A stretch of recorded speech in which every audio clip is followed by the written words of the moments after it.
in today's video, we're going to be trying to predict the entire Bad Blood 2024 match card. And for context, I'm recording this one day after Bash in Berlin, so more than 1 month out before Bad Blood, which means that I have very little information to go off of because I haven't seen any episodes of Raw or SmackDown leading up to Bad Blood yet. For these videos, I also usually tend to overbook the amount of matches as well, because typically this type of show might have 5 matches, but I'm going to give you 7. And I'll give you my logic, my reasoning, and everything in between. And then when we get closer to Bad Blood, we'll come back and we'll review and see how good or bad my predictions ultimately were. And as always, don't forget to subscribe to this channel, ring that bell for notifications. If you're a wrestling fan, I am confident that you're going to fall in love with this YouTube channel because we always upload daily wrestling content. All right, let's jump into it. Look, I'm not going to try and reinvent the wheel with these predictions. Sometimes you just have to take what the defense gives you and you have to go with the obvious ones. And we all know where Bad Blood is going to go. We all know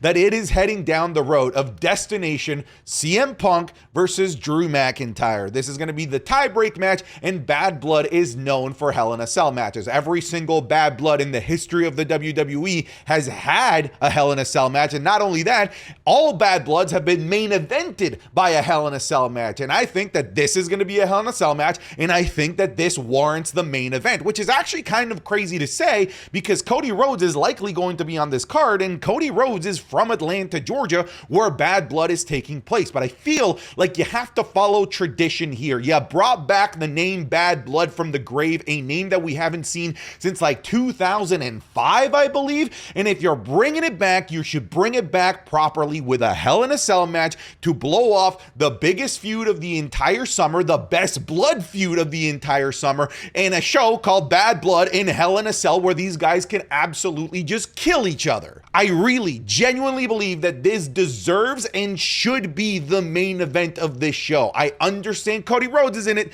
but this is the feud that absolutely deserves it. I told you I wasn't going to reinvent the wheel. Everyone that's making these videos is going to tell you that I predict Drew McIntyre versus CM Punk, and goddamn it, so am I, because I'm trying to get points when I do the review of how good or bad my predictions were closer to Bad Blood. Here's a little bit of an extra garnish on this prediction. I think that CM Punk should win this. I think that CM Punk should walk away as the winner of this feud. Not because I don't like Drew McIntyre, but because Drew McIntyre has done the best work of his career off the back of tragedy and losses. Just this year alone, every single time that Drew McIntyre loses or gets screwed over, his character just takes another step forward and becomes even more must-watch TV. Meanwhile, I do believe that they need to tell us that CM Punk is the best in the world by winning this feud so that we can continue to build him up, likely for that feud against Seth frickin' Rollins. Meanwhile, Drew McIntyre is going to be just fine with a loss here because he, like I said, tends to do better in terms of character development when he loses. But yeah, CM Punk, Drew McIntyre, Hell in a Cell, and make this the main event, please. Next up, we need this match to be on Bad Blood. The feud has been fantastic. It's been one of the best treats that Friday Night SmackDown has given us, and if you want to send the message out to the mid-card that if you do awesome in-ring work, that it will eventually pay off into a big moment like a PLE match, because it is incredibly difficult to get on a PLE card these days, then you need to make an example out of this feud. You need to make an example out of Andrade versus Carmelo Hayes, and I'm going to use all the basketball references. This needs to be a Game 7 feel. This needs to be the 7th match that these guys have to determine truly who is the best. And again, with the moniker of Bad Blood, it just sort of fits here because this is a feud that has all of a sudden turned into something personal and turns even more grudge-filled with every single match that passes. You could say that they're starting to become Bad Blood between these two, as we saw Andrade invade Carmelo's barbershop. Currently, as it stands, we have 4 matches between these two, and the series right now is tied 2-2, which means that we will likely need to have 2 more matches between now and Bad Blood for this to truly have that Game 7 feel. It's possible that they just make this the 5th match and then they just do more like a storyline feud leading into this, but I just want to see more matches between these two and just have this be the Game 7 blow off. I don't think that this needs any bells and whistles. I don't think that this needs a stipulation. I think that it can just be a Game 7 feel to figure out who is the best wrestler out of these two. And I don't think that anyone would bat an eye at having an awesome quality match on the show. Really, like anytime these guys get in the ring together, it's magic. But also, additionally, as a viewer,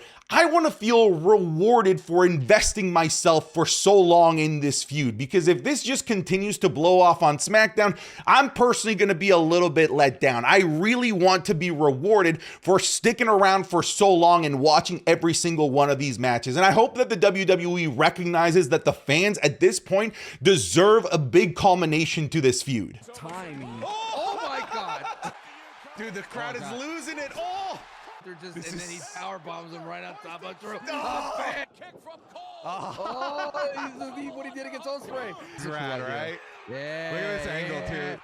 That was a sneak peek of this week's Wrestling is Cool Match Club watch-alongs, available exclusively on patreon.com/SantiZap. This week, we're getting the Rhodes Brothers versus The Shield for the tag titles. A last man standing match between Ilya Dragunov and Dijak. The Triple Threat Classic between Sheamus, Drew McIntyre, and Gunther at WrestleMania 39. A Forgotten Gem between Drew McIntyre and Adam Cole down in NXT. And the legendary last man standing match between Umaga and John Cena. You're gonna get these and more, like the Raw review, SmackDown reviews, the Wrestling is Cool podcast 3 days earlier than everyone else, and our Royal Rumble watch-alongs that we're doing. We're going through every Rumble in history at the moment. Again, all of this is available on patreon.com/SantiZap. I'm confident that you're gonna fall in love with it if you even just give it 1 month. Again, the link will be in the description or the link in the pinned comment. Now, back to the video. Next up, let's go with a match that I predicted would happen at Bash in Berlin, but now that I think about it, I probably shouldn't have done that. I really think that this would have been better suited for Bad Blood in terms of what Bad Blood truly means. And I'm talking about Damian Priest versus Finn Balor. I don't think that you can hold these guys off for much longer. I think that this needs to be the first time that we finally get this. This is, interestingly enough, a story in a feud where I'm having a really tough time seeing where it's gonna go. Is it going to be a faction warfare of sorts leading into Survivor Series War Games, Judgment Day A versus Judgment Day B? I don't see that, because right now, in terms of the men, Damian Priest is basically running solo. So I don't truly know what the end goal is for this feud yet. Maybe it's just a culmination of awesome matches between these two. But Damian Priest needs to get his pound of flesh back. He got his momentum back at Bash in Berlin, but he didn't get the pin. It was Rhea Ripley. So now it's time for Damian Priest to get his by getting his hand on Finn Balor. And yes, this is going to play out like a traditional Judgment Day match. You know that everyone from the Judgment Day is likely to be involved in this. I don't foresee Demon Finn Balor. I know that there's some people that are going to be asking about that. I don't think that that's going to be the case, because if Demon Finn Balor were to come out, then all of a sudden people would fall in love with Finn Balor because people just want to see the Demon and would root for him by default, basically. Maybe it's possible that if we get a trilogy out of this, then maybe we get the Demon Finn Balor at the end of this feud, because we haven't seen the Demon Finn Balor since WrestleMania 39, so it's been a long time. With this being their first match, I'm going to predict that this won't have any stipulation either. I think that this is also going to just be a straight up one-on-one match, and that the violent nature of different stipulations might build up as they have more matches. But with this being their first one, I don't think that this has a stipulation. Here's the thing, if it did have a stipulation, I also wouldn't be surprised, because I feel like this is a good PLE to have stipulations, and this is a good enough story to have a stipulation. I'm just making the prediction that because there's multiple of these matches likely around the corner, that this will likely just be a singles match. Let's stay in the same vein. Like, they used the Terror Twins match at Bash in Berlin to get both Rhea Ripley and Damian Priest their momentum back. So now let's talk about Rhea Ripley, who I do think is going to be challenging for the WWE Women's World Championship against Liv Morgan. Now, it's all about stipulations here, because this one warrants it, considering this is not their first meetup, and on top of that, like, there is genuine hatred between these two since everything that's been going on for the past like 2.5 years. This is more than just I took your title and Dominic Mysterio in the Judgment Day. This is I took 4 months out of your career and made you vacate your championship. I took 8 months out of your career because I destroyed your shoulder. I eliminated you from the Royal Rumble and I went on to main event WrestleMania. We used to be tag team partners and I turned on you to join the Judgment Day. This goes back really, really far. And with this not being their first encounter, not even close by a long shot if you include everything that they've been doing for the past 2 years. And the nice thing about Triple H booking is that he doesn't treat us like idiots. He knows that we know about the past. In previous regimes under Vince McMahon, they didn't want you to remember anything that was longer than a month ago. But because they respect the knowledge of the fans and they know that people know about the true history of Rhea Ripley versus Liv Morgan, I think that they might respect it and give us a women's Hell in a Cell match. Something that we haven't seen in a while, and I think that not only does the venue warrant it, but we have the right feud to warrant it, and on top of that, we have the added additional warranted reason from somebody like Rhea Ripley wanting this to be in a Hell in a Cell match because it would keep the Judgment Day out. So we have a justified reasoning for the stipulation of Hell in a Cell to keep Judgment Day out. We have the Bad Blood PLE, which is known for Hell in a Cell matches, and then we have a storied rivalry that truly feels like a Bad Blood grudge feud. To me, I feel like the stars have aligned to bring us back a women's Hell in a Cell match. Something that the WWE has done recently is not had both of the women's titles on the same PLE, unless it's of course something like SummerSlam. So if I have to pick between either one of the two women's titles, I feel like it's this one that makes the most sense to be defended at Bad Blood. Now the question is this where Rhea Ripley wins? I don't know, because I do think that the chase for Rhea Ripley is really working at helping her become not just this like top star that she already was, but like the uber top mega star to the levels of like those guys that are like generational pieces from each one of the generations of wrestling. Like Rhea Ripley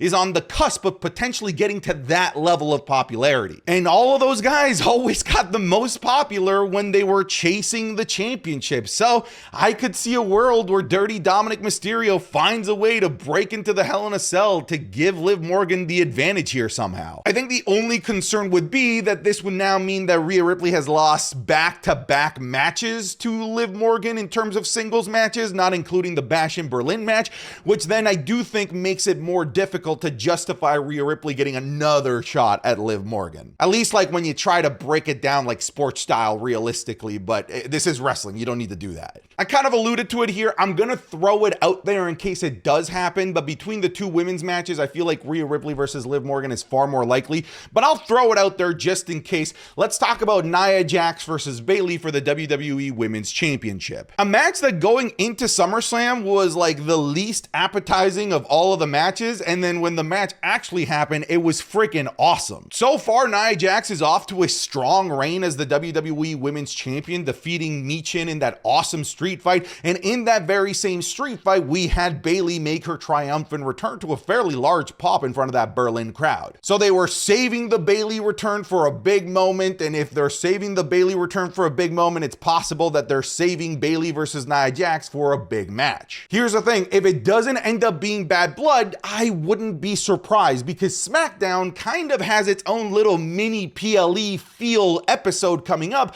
as SmackDown switches over to the USA Network, and I wouldn't be surprised if the WWE goes all out and defends a bunch of championships on that show, and the WWE Women's Championship is an easy one to do for that show. So if it doesn't happen on that episode of SmackDown, which is by the way September 13th, so about 2 weeks away from the making of this video, then it'll likely, very likely happen at Bad Blood. Actually, the more that I'm talking about this, the more I think that it's going to happen on the September 13th episode of SmackDown when it debuts on USA. Either way, at some point this match is happening. I'm just not entirely convinced that it's a Bad Blood, but I'm throwing it out there into the ether because maybe I end up being right and then I can claim some points at the end of the month. With the exception of Bash in Berlin, we've actually been getting the Intercontinental Championship on PLEs recently, getting it at Money in the Bank and then SummerSlam, which hasn't traditionally been the case. Like the Intercontinental Championship has been appearing mostly on like the main event episodes of certain episodes of Monday Night Raw, but I do think